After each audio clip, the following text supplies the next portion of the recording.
इथं माझ्या आता संध्याकाळची छान अशी दिवाबत्ती चालली आहे. संध्याकाळचे 6 वाजले तर आता मस्त इथं दिवाबत्ती करते, तुळशीला दिवा वगैरे लावते. आज खूप काम होतं, भांडी वगैरे घासते, त्यामुळे खूप कटाळा आला होता, दमल्यासारखं झालं होतं. मग सिंपल स्वयंपाक बनवला होता. मस्त अशी बटाट्याची भाजी आणि भाकरी बनवल्या. बघू शकता इथं छान आता मी दिवाबत्ती करते. बघत राहा छानपैकी असा व्हिडिओ. उद्या आहे गुढीपाडवा. आता गुढीपाडवाची छानपैकी तयारी करायची. मस्त फुले वगैरे आणून सगळं ठेवायचं, नारळ घाटी वगैरे आणून सगळं ठेवायचं संध्याकाळी. मग सकाळ आपलं उठलं की लवकर उठायचं, दारात सडा मारायचा, रांगोळी काढायची, मस्त अशी गुढी उभारायची, मस्त असा पुरणपोळीचा स्वयंपाक बनवायचा. संध्याकाळी सगळी तयारी करून ठेवल्या मग सकाळ काहीच वाटत नाही. सकाळ आंघोळ केली की सगळं होऊन जातं लवकर पटापट. आणि रविवार असल्यामुळे आता मुलांना बी रविवारी सुट्टी असल्यामुळे मग ते मुलं घरीच असतात. मग रविवारची आली गुढी, रविवारची गुढी आली काय गुढीपाडवा सरांना सुट्टीच असते ना. आता छानपैकी आता मी दिवाबत्ती वगैरे लावून घेतलं. ते छानपैकी तर मी शेंगदाणे भाजून घेते. आज मला सिंपल बटाट्याची भाजी बनवा आणि थोडासा बटाट्याचा किस बनवला होता ना, ते किस पण थोडा तळला, खूप छान झालतात किस. आणि मस्त अशा साबुदाण्याचे आपले पापड बी खूप छान फुगले होते. बटाट्याची भाजी बी खूप थोडं तळून तरी बघा कशी आपली हे झाले, सरबत केली होती एकदम छान. बटाट्याच्या भाजी काय बनवायचं, आता मस्त तेल टाकते आणि ताप कापाव ठेवते. मस्त अशी भाजी भाजी आणि बटाटे बनवून घेते छानपैकी व्हिडिओ बघत राहा. कारण काम गेलं घरातलं सगळं आवरून हे वगैरे, पण खूप भारी वाटतं घरात, पण प्रसन्न वातावरण वाटतं, उत्साह पण येतो काम करायला घरात असं टापटीपणा असल्यावर. आता छान मी इथं बटाटे चिरून घेतले तर आता मस्त ती भाजी बनवते.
इथला तर छान असा माझा स्वयंपाक झाला, मस्त बटाट्याची भाजी भाकरी बनवल्या, बसलं जेवायला. या सगळी तुम्ही पण जेवायला.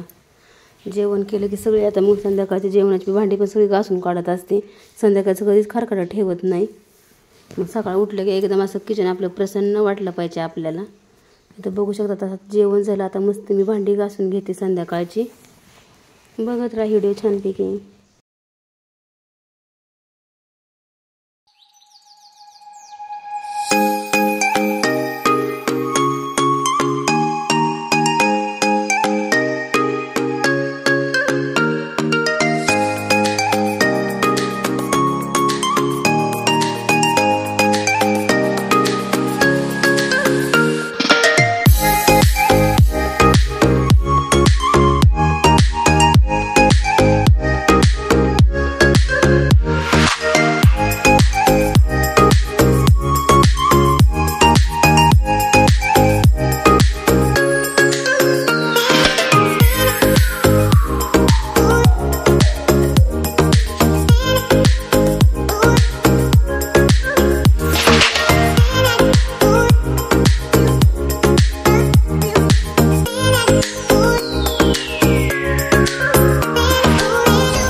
संध्याकाळीच घासून टाकायचं, खूप वाटतं.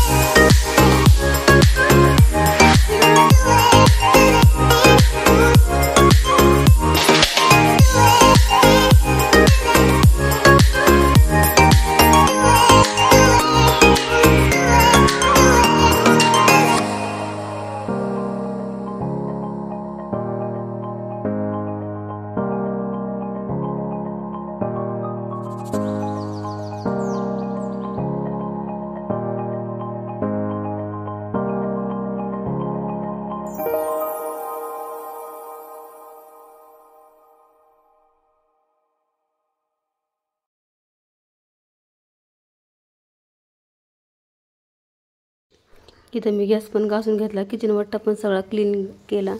मला त्याशिवाय करमतच नाही, त्यामुळे मी संध्याकाळचं सगळं असं मला नाही म्हणलं तरी 12 कशा पण वाजता झोपायला, पण सगळं टापटिपपणा करून झोपायचं.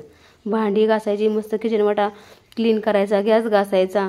सकाळी उठलं की मन असं प्रसन्न होतं. मग बघू शकता इथं मी सगळं, आणि पुन्हा कोरड्या फडक्याने सगळं पुसून घ्यायचं, म्हणजे डाग हे असं उमटत नाही. स्टाईलला ह्याला सगळं पुसून घ्यायचं आपण, साबण दुधन त्यामुळे पांढरं कधी होतं, त्यामुळे कोरड्या फडक्याने सगळं असं पुसून घ्यायचं. तर बघू शकता माझं सगळं आता आवरून झालंय.